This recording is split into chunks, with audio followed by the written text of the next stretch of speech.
Hello friends, जैसे कि पिछली वीडियो में हमने देखा था कि शहरों में जब औद्योगिकरण होता है, नगरीकरण होता है, जिसके कारण एक क्षेत्र की बहुत सी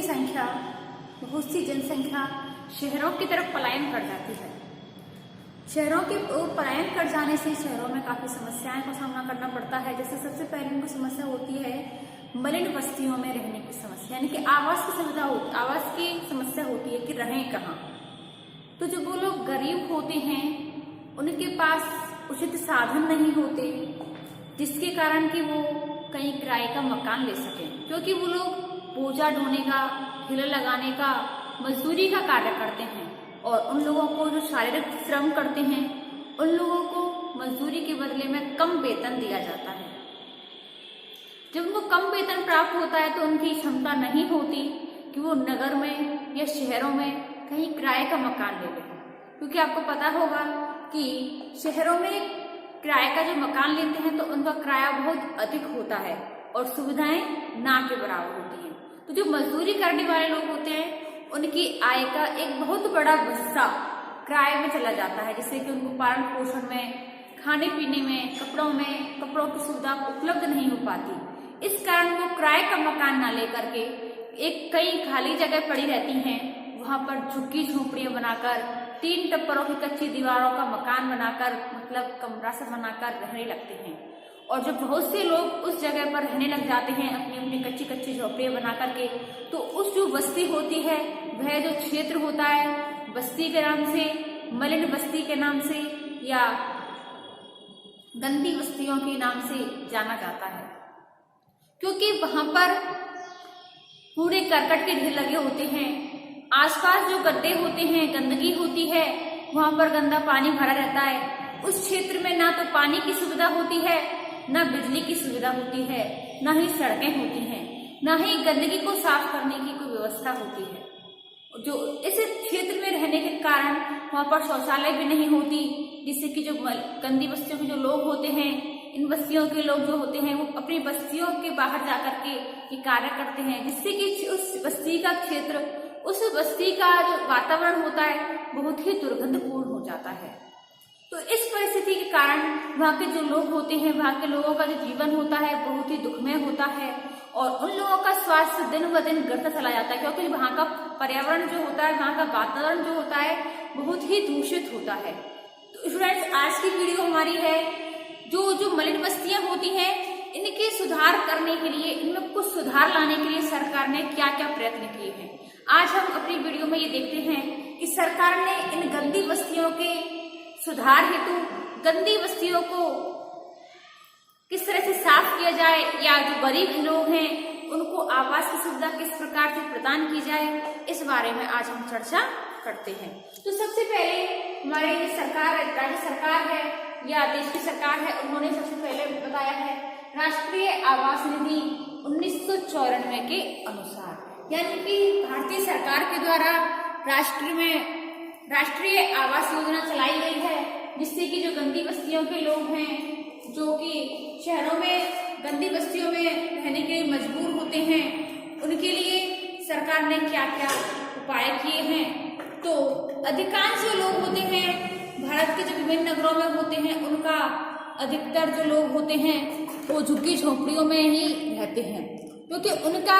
अपना तो घर होता ही नहीं है और ना ही उनकी इतनी आय होती है कि वो किराए का मकान में रह सकें। तो इसलिए वो एक मलिन बस्ती में रहने लगते हैं, कच्ची बस्तियों में भी रहने लगते हैं। झुग्गी झोपड़ियों का निर्माण करके, 3 टप्परों का निर्माण करके वो उन बस्तियों में रहने लगते हैं। और इसके अतिरिक्त नगरों की बड़ी संख्या उन लोगों को जो बसे हुए होते हैं, पुराने मोहल्ले होते हैं, टूटे फूटे मकान होते हैं, इस तरह का जीवन व्यतीत करने लगते हैं, उनको आवास की समस्या होती है।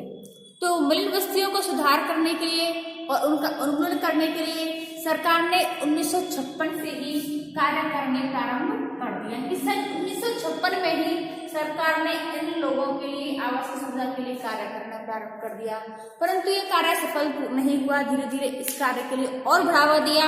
और उनके लिए आर्थिक साधनों की कमी की पूर्ति करने के लिए, उनके रोजगार के साधनों में वृद्धि करने के लिए काफी सारे प्रयास करने शुरू कर दिए, लेकिन उनको सफलता नहीं मिल सकी। और 1990 के बाद में यह प्रक्रिया वापस से शुरू की गई और उसमें थोड़ा बहुत सुधार आने लगा, यानी कि पहले तो 1956 में ही कर दी गई थी, इसके बाद 1990 में पुनः यह प्रक्रिया स्टार्ट हुई कि उन लोगों के लिए आवास की सुविधा फिर से प्राप्त हो सके, तो उसमें कुछ सफलता प्राप्त हुई। तो इसके बाद उन्होंने राष्ट्रीय आवास निधि योजना 1994 को लागू किया। इस योजना के अंतर्गत राष्ट्रीय आवास निधि का निर्माण किया और इस जो योजना का उद्देश्य था कि जो आवास से वंचित लोग हैं, जिनके पास रहने की कोई सुविधा नहीं है,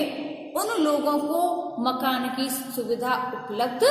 करवाना। यानी कि जो लोग मलिन बस्तियों में या झुग्गी झोपड़ियों में रहने के लिए मजबूर हैं, जिनके पास रहने के लिए मकान नहीं है, उनको मकान की सुविधा उपलब्ध करवाना। वर्तमान में यह सुधार करना और मलिन बस्तियों में नागरिक जो सुविधाएं होती हैं उनको उपलब्ध करवाना। मलिन बस्तियों के लोगों को जो कि उनके पास घर नहीं होता है, झुग्गी झोपड़ियों में रहते हैं, उनको कम लागत पर मकान बनवाने की सुविधा प्रदान की गई, जिससे कि लोग अपने मकानों में रह सकें। भले छोटा सा हो लेकिन अपना घर होना चाहिए और स्वच्छ वातावरण हो, वहां पर उनके लिए सभी प्रकार की सुविधाएं प्राप्त हो। इसके लिए सरकार ने मलिन बस्तियों के लोगों के लिए काफी प्रयत्न करने शुरू कर दिए। इसके बाद आता है हमारा दूसरा राष्ट्रीय शहरी आवास एवं पुनर्वास नीति, यानी कि जो शहर में आवास करने वाले लोग होते हैं और पुनर्वास की रीति होती है, उसके लिए सरकार ने फिर से प्रयास करने चालू कर दिए और यह योजना सरकार ने सन 2007 में लागू की थी। इस योजना के अंतर्गत जिन लोगों के लिए नागरिक सुविधा नहीं थी, जैसे कि पानी की सुविधा नहीं थी, बिजली की सुविधा नहीं थी, या संचार के साधन नहीं थे, यातायात के साधन नहीं थे, ये शहरी क्षेत्रों में पीने के पानी की व्यवस्था नहीं थी, सफाई की व्यवस्था नहीं थी, कचरे के निस्तारण की गंभीर समस्या थी, तो सरकार के द्वारा इस क्षेत्र में निजी क्षेत्र और सरकारी क्षेत्र में श्रमिकों और औद्योगिक क्षेत्र के लोगों की आवासीय सुविधाओं में सुधार लाना शुरू कर दिया और सभी लोगों के लिए पानी, बिजली, यातायात, सड़क, चिकित्सा, शिक्षा, ये सारी सुविधाएं उपलब्ध करवाने की कोशिश की, जिससे कि सभी लोगों तक जो जिनका हक है, सभी के लिए ये सारी सुविधाएं प्रदान की जा सकें, सभी इनका फायदा उठा सकें, जिससे कि किसी को भी किसी भी प्रकार का कष्ट नहीं हो। अगला आता है जवाहरलाल नेहरू राष्ट्रीय नवीनीकरण अभियान, यानी कि जो जवाहरलाल नेहरू के नाम पर सरकार ने एक राष्ट्रीय नवीनीकरण अभियान शुरू किया था। इसके अंतर्गत भारत की नगरीय संरचना विश्व की दूसरी सबसे बड़ी नगरीय संरचना है। इसको ध्यान में रखते हुए सन 2005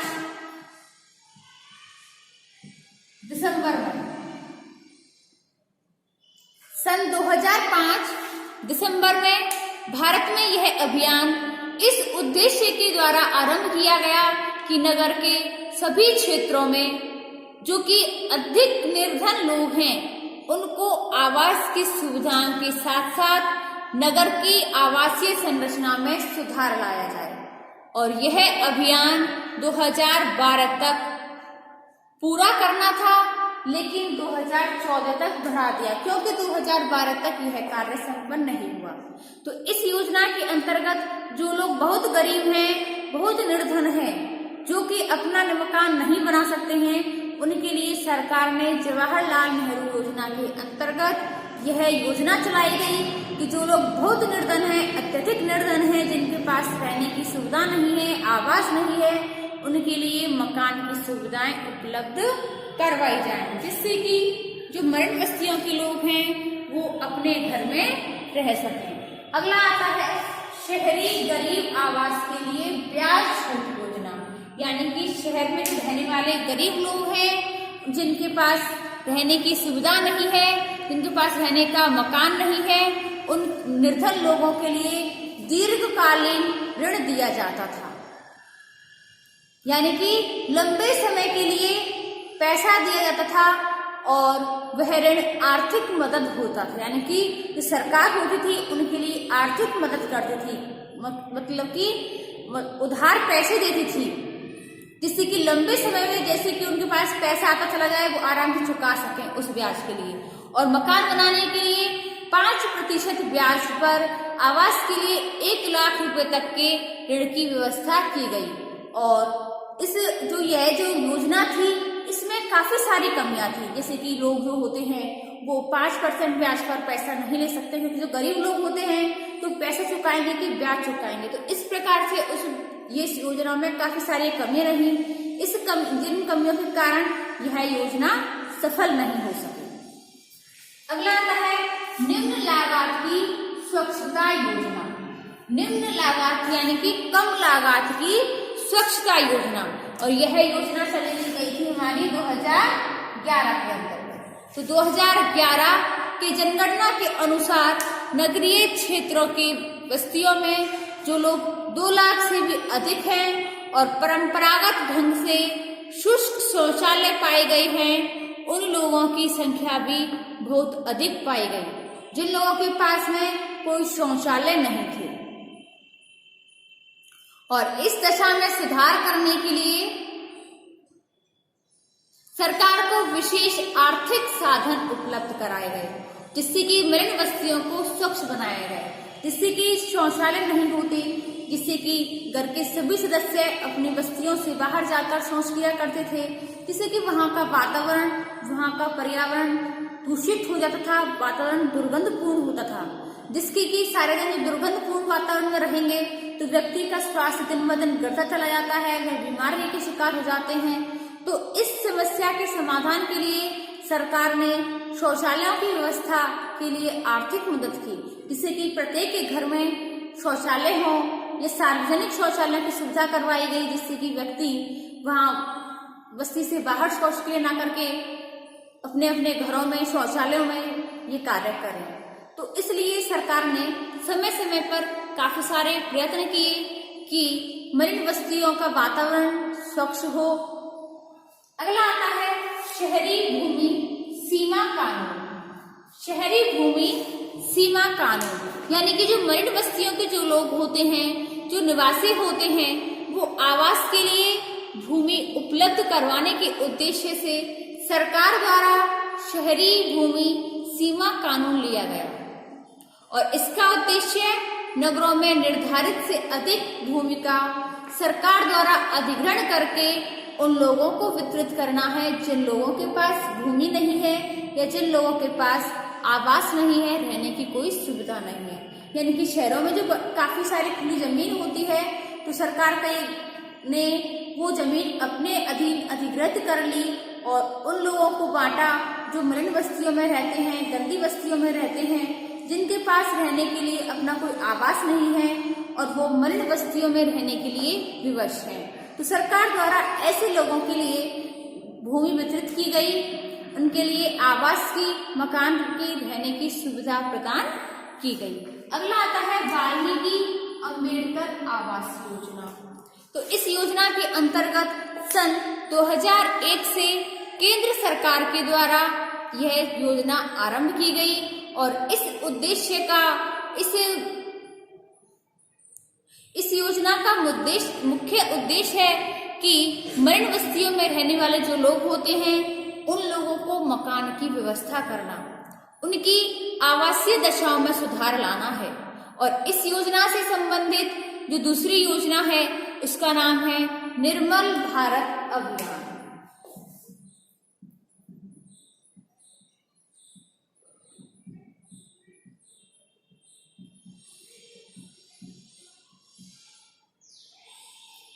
निर्मल भारत अभियान, इस योजना का मुख्य उद्देश्य है कि मलिन बस्तियों के लिए जो लोग होते हैं उनके लिए शौचालयों की व्यवस्था करना, जिसके कारण लोग अपनी बस्तियों से बाहर ना जा करके अपनी अपनी बस्तियों में अपनी अपनी शौचालयों में ये क्रिया करें, जिससे कि वहां का वातावरण दूषित ना हो और वो स्वच्छ वातावरण में अपना जीवन व्यतीत कर सकें। तो स्टूडेंट्स, आज की वीडियो में हमने देखा कि जो नगर की जो मुख्य समस्या होती है आवास की, जिसके कारण कि लोग मलिन बस्तियों में रहने के लिए मजबूर होते हैं, जिनके पास कोई भी सुविधा नहीं होती, तो उनके लिए सुविधा प्रदान कराने के लिए सरकार ने जो प्रयास किए हैं, सरकार ने जो प्रयत्न किए हैं, आज हमने उन प्रयत्नों को देखा है। स्टूडेंट्स, आज के लिए बस इतना ही। इससे आगे हम देखेंगे अपनी नेक्स्ट वीडियो में। धन्यवाद।